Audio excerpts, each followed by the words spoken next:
नीतू हमारे गांव की दोशीज़ा थी। 16 बरस की उम्र में वो एक नौजवान शीरे को दीवानावर चाहने लगी। माँ को सुनगुन हुई तो उसने समझाया कि साग के खेल से बाज आ, वरना जान से जाएगी। नीतू की उम्र ऐसी ना थी कि नसीहतों पर अमल करती। वो तो शीरे के लिए आग में कूदने पर भी तैयार थी। शीरे जमींदार के मुंशी का लड़का था और इतना दिलेर ना था जितना नीतू थी। मुंशी ने जब देखा कि मामला बढ़ता जा रहा है तो इसने अपने लड़के को भाई के घर भिजवा दिया, जो शहर में रहता था। नीतू को शीरे के जाने का बहुत मलाल हुआ। वो उदास रहने लगी। माँ ने मौका जाना और शौहर से कहा, लड़की जवान हो गई है, इसका रिश्ता तय कर दो। बेटी की शादी जल्दी हो जानी चाहिए, क्योंकि जमींदार ठीक आदमी नहीं है। अगर किसी दिन इसने हमारी बेटी की किस्मत खुद तय करने की ठान ली तो इसकी नीयत में फतूर आने में देर ना लगेगी। कहीं हमें अपनी इज्जत और लड़की से हाथ ना धोना पड़ जाए। बीवी की बात फतेह मोहम्मद के दिल को लगी। इसने फौरन अपने बेटों से मशवरा किया। इन्हीं दिनों शहर से एक आरती नबी बख्श अजनास का मोल तोल करने आया हुआ था। ये उम्र रसीद आदमी था, जिसकी पहली बीवी कुछ अरसा पहले मर गई थी और वो दूसरी शादी गांव में करना चाहता था। जब वो अजनास उठवाने आया तो इसकी नज़र नीतू पर पड़ी। पहली नज़र ही में वो इसको भा गई। इसने इसके भाइयों से रिश्ता मांगा और बदले में 40,000 रुपये नकद देने की पेशकश भी की। यूं नीतू बीबी की जिंदगी का सौदा हो गया। जब ये नीतू को पता चला तो इसे बहुत दुख हुआ, मगर वो मजबूर थी, चुप रही। इधर शीरे के लौट आने की उम्मीद भी जाती रही।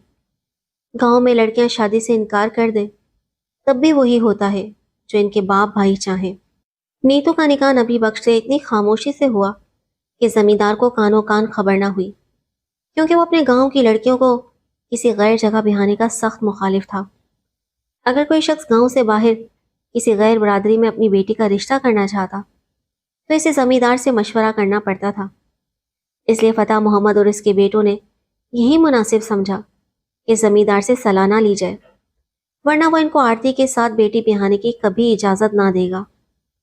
निकाह के बाद नीतू बेचैन रहने लगी। वो रुखसती से कबल ही भाग जाना चाहती थी, क्योंकि इसे नबी बख्श बिल्कुल भी पसंद नहीं था। वो इतना उम्र रसीदा था कि इसके बाप से भी 2 साल बड़ा लगता था। वो शायद इसकी उम्र से समझौता कर लेती अगर इसे शीरे की याद इस कदर ना सताती।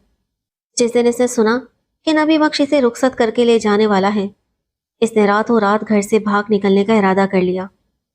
जब सब घर वाले सो गए तो वो गल्ला मंडी जाकर एक ट्रक में रखी बोरियों के पीछे छुप गई।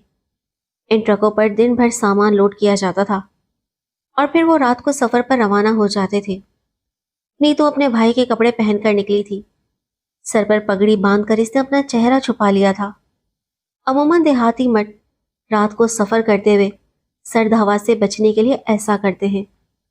जब वो मर्दाना लिबास पहने पगड़ी का ढांढा बांधकर गल्ला मंडी पहुंची, तब वहां 2 ट्रक खड़े थे, जिन पर लोडिंग मुकम्मल हो चुकी थी। मजदूर अपना काम करके जा चुके थे और ड्राइवर अभी आना था। इन ट्रकों को रात 10 बजे चलना था। नीतू का लिबास किसी मजदूर लड़के जैसा था। अगर इसे ट्रक पर चढ़ते किसी ने देखा भी हो तो इसे मजदूर लड़का ही समझा होगा। जब ट्रक बहावलपुर पहुंचा तो एक लड़के ने इसे देख लिया, जो इस ट्रक पर रखवाली के लिए साथ चलता था। ड्राइवर इस वक्त होटल पर चाय पीने के लिए उतरा हुआ था। लड़का बोरियों की तरफ गया तो इसे ओट में एक साया नजर आया। इसने पूछा, इधर कौन है? नीतू डर कर देखने लगी। तब लड़के ने इसके मुंह पर टॉर्च की रोशनी डाली तो देखा कि सामने एक चांद सा चेहरा चमक रहा था। नीतू ने जल्दी से अपने चेहरे को ढांप लिया। रखवाला लड़का करीब आया और पूछा, कौन हो तुम और यहाँ क्यों बैठी हो? तब नीतू ने हाथ जोड़ दिए तो वो इसके पास बैठ गया और बोला, अब सच सच बता दो। नीतू बोली, बताती हूँ, मगर हाथ जोड़ती हूँ कि मेरे बारे में किसी को ना बताना। फिर इसने अपना सारा अहवाल बता दिया और रो रो कर बताने लगी कि मुझ पर रहम करो और मुझे तुम किसी महफूज जगह पहुंचा दो। लड़का ड्राइवर के लौट आने से पहले इसे लेके उतरा और अपने मालिक के घर आ गया। ट्रक का मालिक एक खुशहाल खाता पीता जमींदार था। जमींदारनी ने नीतू का हाल सुना और तरस खाकर इसे अपने पास रख लिया। जिस जमींदार के पास नीतू को पनाह मिली थी वो कोई आम आदमी ना था, बल्कि एक जमींदार था। इसका नाम अल्लाह यार था। اس نے اپنے ملازم کو کہا کہ لڑکی نے ہم سے پناہ مانگی ہے اور ہم نے اسے پناہ دے دی ہے۔ میں یہ کام تمہارے ذمہ لگا رہا ہوں کیونکہ تم میرے بھروسے کے آدمی ہو۔ تم اس لڑکی کے گاؤں کے زمیندار رب نواز کو ہمارا پیغام دو کہ تمہارے گاؤں کی لڑکی بھاگ کر میرے علاقے کی حدود میں پہنچی ہے۔ چونکہ وہ نکاح یافتہ تھی اس لیے ہم نے اسے مروا دیا ہے، کیونکہ نکاح یافتہ لڑکی کے لیے اپنے شوہر کو دھوکہ دے کر بھاگانے کی ہمارے یہاں یہی سزا ہے۔ اگر تم اس کی برآمدگی میں کامیاب ہو جاتے تو یقیناً تم بھی اسے یہی سزا دیتے۔ بس وہ اپنے انجام کو پہنچ گئی ہے، لہٰذا اسے ڈھونڈنے میں اپنا وقت ضائع مت کرنا۔ میں لڑکی کے ورثہ کو کچھ رقم جو ان کی اوقات سے زیادہ ہے بھیج رہا ہوں۔ زمیندار اب نواز کو پیغام مل گیا۔ وہ ایک سمجھدار آدمی تھا، جان گیا کہ اللہ یار کا مطلب کیا ہے۔ وہ اس کے اثر و رسوخ سے بھی واقف تھا، لہٰذا فتح محمد کو بلا کر کہا کہ اب آرام سے گھر بیٹھ رہو، لڑکی تمہیں نہیں ملنے والی، اسے مردہ سمجھ کر بھول جاؤ۔ میں نے بھی اس معاملے سے ہاتھ اٹھا لیا ہے، اگر وہ میرے علاقے کی حدود میں ہوتی تو میں بھگانے والوں سے خود نمٹ لیتا، مگر اب یہ باہر کا معاملہ ہو گیا ہے۔ تمہیں رقم بھی تمہارے حق سے زیادہ مل گئی ہے۔ رقم لوٹانے کے بعد بھی تم زمین آسانی سے خرید سکتے ہو، اور یہ گھاٹے کا سودا نہیں ہے۔ اگر لڑکی کے خون سے ہاتھ رنگ بھی لیے تو اس سے کیا حاصل ہوگا؟ جو بدنامی تمہاری ہے قسمت میں لکھی تھی ہو چکی ہے۔ نبی بخش کے پاس اب اس کے سوا کوئی چارہ نہ تھا کہ لڑکی کے عوض رقم اٹھا کر چلا جائے۔ ایسے معاملات میں زمیندار اپنے قبیلے کے زمینداروں کی بات مان لیتے ہیں، لہٰذا رب نواز نے بھی منشی کے معاملے سے ہاتھ اٹھا لیا اور مطمئن ہو کر بیٹھ گیا۔ نیتو کے بھائیوں نے ضرور تھوڑا بہت جوش دکھایا تھا، مگر باپ نے انہیں سمجھا دیا کہ شکر کرو ہم بیٹی کے خون میں ہاتھ رنگنے سے بچ گئے۔ تم یہ رقم لو اور زمین خریدو یا عورت، بس بھاگی ہوئی بہن کا خیال ترک کر دو، اسی میں عافیت اور سلامتی ہے۔ ہم دو زمینداروں سے ٹکر نہیں لے سکتے۔ ان کی بہن کس کے ساتھ بھاگی تھی اس کی تو انہیں خبر ہی نہیں تھی، پھر وہ کس کا تعاقب کرتے؟ اوپر سے رب نواز نے بھی اپنی طرف سے 10,000 کی رقم دے دی تاکہ وہ اس کے زیر نگی رہے۔ ادھر نیتو تو کسی کے ساتھ نہیں بھاگی تھی، وہ زمیندار کی بیوی سے کہتی تھی کہ عمر بھر آپ کی خدمت کروں گی، کہیں نہیں جاؤں گی، بس آپ مجھے واپس میرے گھر نہ بھیجنا، مجھے نبی بخش کی گھر والی بننے سے مر جانا منظور ہے، اگر میں بھائیوں کے ہاتھ پڑ گئی تو وہ مجھے قتل کر دیں گے۔ اللہ یار کی بیوی کو کب چاہیے تھا، اسے تو مفت کی باندھی مل گئی، اور وہ بھی ایسی کہ جس کے پیچھے کوئی مرد نہ تھا۔ وہ کسی آشنا کے ساتھ نہیں بھاگی تھی، تنہا ہی تھی۔ نیتو کو اللہ یار کے گھر رہتے ہوئے 4 سال ہو گئے تھے، واقعی کوئی اس کے پیچھے نہ آیا اور نہ وہ کسی سے ملنے گئی۔ اللہ یار اور اس کی بیوی کو یقین ہو گیا کہ یہ مظلوم لڑکی محض اس وجہ سے گھر سے بھاگی کہ اسے عمر رسیدہ آڑتی کی بیوی بننا منظور نہ تھا۔ بہرحال ان 4 سالوں میں وہ یہاں خوش رہی، بلکہ اور نکھر گئی، کیونکہ زمیندار کی بیوی بڑی ہنسمکھ اور دیالو تھی، اچھا کھانا دیتی اور اس کی ہر ضرورت کا خیال رکھتی۔ نیتو یہاں بے خوف ہو کر رہتی تھی۔ ایک دن وہ کسی کام سے استبل کی طرف گئی تو وہاں سائیں کے پاس شیرے کو دیکھ کر حیران رہ گئی۔ یہ اس کی قسمت تھی کہ جیتے جی سے محبوب کے درشن ہو گئے تھے، ورنہ ایسا ممکن نہ تھا، اس نے سوچا بھی نہ تھا کہ وہ کبھی شیرے کو دیکھ پائے گی۔ سائیں ایک بوڑھا آدمی تھا، وہ اس کے سامنے شیرے سے کھل کر بات نہ کر سکی، بس اتنا معلوم ہو سکا کہ اس کے گاؤں کے زمیندار رب نواز نے اللہ یار خان کے پاس گھوڑوں کی خرید و فروخت کے سلسلے میں شیرے کو بھیجا تھا۔ شیرے نے سن رکھا تھا کہ نیتو مر چکی ہے، اس لیے اسے زندہ دیکھ کر وہ حیران رہ گیا۔ اس نے اپنے گاؤں کے زمیندار سے فریاد کی کہ جس لڑکی کو اللہ یار خان کے کہنے کے مطابق وہ مرحوم سمجھتے ہیں وہ تو زندہ ہے، اسے میں نے اپنی آنکھوں سے دیکھا ہے، وہ اللہ یار خان صاحب کی بیگم کی باندی ہے، انہوں نے آپ کو جھوٹا پیغام دیا تھا۔ اب زمیندار اب نواز کی عزت پر بات آ پڑی کہ اپنے گاؤں کی لڑکی اگر مجرم تھی تو سزا بھی اس گاؤں کے زمیندار کو دینا چاہیے تھی، کیونکہ اس علاقے کی رعایا کی قسمت کے فیصلے کرنے کا وہی مجاز تھا۔ لڑکی کے ورثہ بھی روتے پیٹتے رب نواز کے پاس پہنچے کہ ہم کو انصاف چاہیے، ہماری لڑکی کسی دوسرے زمیندار کے گھر پر ہو، یہ ہم سے برداشت نہیں ہو رہا، ہمارے مالک تو آپ ہیں۔